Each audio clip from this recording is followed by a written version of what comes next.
করতে যে আমার মরহুম দাদা পাকিস্তান আমলের স্পিকার মুসলিম লীগ নেতা গমিরুদ্দিন প্রধানকে রাজাকার বলা হচ্ছে, অথচ বিগত আওয়ামী লীগ বিএনপি সহ কোন সরকারের আমলে গমিরুদ্দিন প্রধানের নামে এই ধরনের অপবাদ কেউ কখনো দেয় নাই। নতুন বাংলাদেশে নতুন অপবাদ পাওয়া গেছে। 5 নাম্বার, আমার বিরুদ্ধে প্রতিবাদ করতে যে আমার মরহুম পিতা জাসপা প্রতিষ্ঠাতা সভাপতি শফিউল আলম প্রধানকেও রাজাকার বলা হচ্ছে, অথচ ইতিহাস বলে শফিউল আলম প্রধান 71 সালের 23শে মার্চ পরাধীন বাংলার দিনাজপুরে পাকিস্তানের পতাকা নামিয়ে স্বাধীন বাংলার পতাকা উত্তোলন করেছিলেন। তিনি একজন বীর মুক্তিযোদ্ধা ছিলেন। একজন বীর মুক্তিযোদ্ধাকে এই নতুন বাংলাদেশে রাজাকার বানানোর এই মিথ্যা চক্রান্ত নিন্দনীয় কাজ। সর্বশেষ পয়েন্ট, একইভাবে আমার মরহুম পিতা জাগপা প্রতিষ্ঠাতা সভাপতি শফিউল আলম প্রধানকে আমার বিরুদ্ধে প্রতিবাদ করতে যে মহসিন হলে সংগঠিত 7 খুনের হত্যাকারী বলা হচ্ছে, অথচ যারা বলছেন তাদের নেতা বিএনপি মহাসচিব মির্জা ফখরুল ইসলাম আলমগীর সহ অসংখ্য বর্ষিয়ান বিএনপি নেতাদের মুখে পাবলিক মিটিংয়ে আমরা শুনেছি এটা একটা মিথ্যা অপবাদ। তৎকালীন ক্ষমতাসীন আওয়ামী লীগের 64 জন দুর্নীতিবাজের নামের তালিকা প্রকাশের 1 সপ্তাহের মধ্যে 7 খুন সংগঠিত হয় এবং শফিউল আলম প্রধানকে আসামি করা হয় মুজিব সরকারের নির্দেশে। শফিউল আলম প্রধান সে সময় ছাত্রলীগের কেন্দ্রীয় সাধারণ সম্পাদক ছিলেন আর সভাপতি ছিলেন বর্তমান বিএনপি সরকারের সাংসদ মনিরুল হক চৌধুরী। আমি বিএনপি সমর্থকদের বিনয়ের সাথে অনুরোধ করব, আমার মরহুম পিতাকে আওয়ামী কায়দায় খুনি বলার আগে আপনাদের নেতা মনিরুল হক চৌধুরীর কাছে প্রকৃত ঘটনাটি সম্পর্কে অবগত হওয়ার জন্য।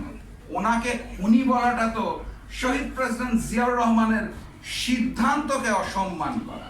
প্রিয় সাংবাদিক বৃন্দ, আমি আপনাদের মাধ্যমে বাংলাদেশের প্রতিটি নাগরিককে জুলাই গণ অভ্যুত্থান পরবর্তী বাংলাদেশের সুস্থ ধারার রাজনীতি সমর্থন করার আহ্বান জানাচ্ছি।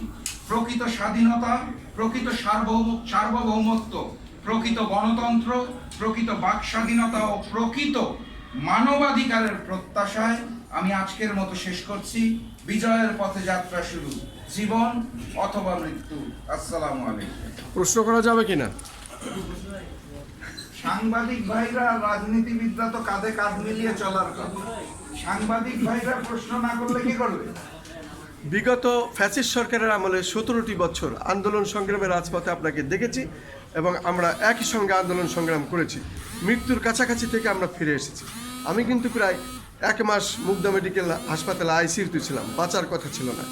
পরবর্তীতে আপনার নীতি যেভাবে হোক, আপনার আদর্শভাবে আপনি পরিবর্তন করেছেন, 11 দলের জোটে গিয়েছেন।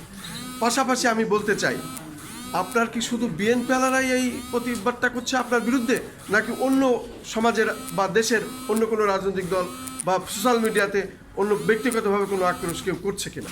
আমি আমার বক্তব্যে খুব স্পষ্ট করে বলেছি, আমাদের পঞ্চগড় জেলায় যে জাগপা কার্যালয়, সেখানে যে আক্রমণটা হয়েছে গতকাল বিকালে, সেটা একটা মিছিল থেকে এসে আক্রমণ করা হয়েছে এবং মিছিলটার নেতৃত্বে ছিল ছাত্রদল এবং যুব দলের নেতাকর্মীরা। অতএব এই বিষয়টা আমরা স্পষ্ট যে পঞ্চগড়ে যে হামলা হয়েছে সেটার পিছনে পঞ্চগড়ের ছাত্রদল এবং যুবদল দায়ী। গতকালকে আমার বাসভবনের সামনে যে মব সৃষ্টি করা হয়েছে, তারা সেখানে এসে বক্তব্য রেখেছেন, নানাবিধ অপকর্মে লিপ্ত হয়েছেন। আমি বিস্তারিত যেতে চাই না, কিন্তু তাহারা কোনো পরিচয় দেয় নাই। যেহেতু পরিচয় দেওয়ার সৎসাহস তাদের নাই, অতএব আমি পরিচয় না জেনে কারো নামে বিরূপ মন্তব্য করতে চাই না। এর জন্য আমি বলেছি আমার বাসভবনের সামনে মব সৃষ্টি করা হয়েছে, কিন্তু পঞ্চগড়ে ছাত্রদল এবং যুব দলের মিছিল থেকে আক্রমণ করা হয়েছে। ধন্যবাদ।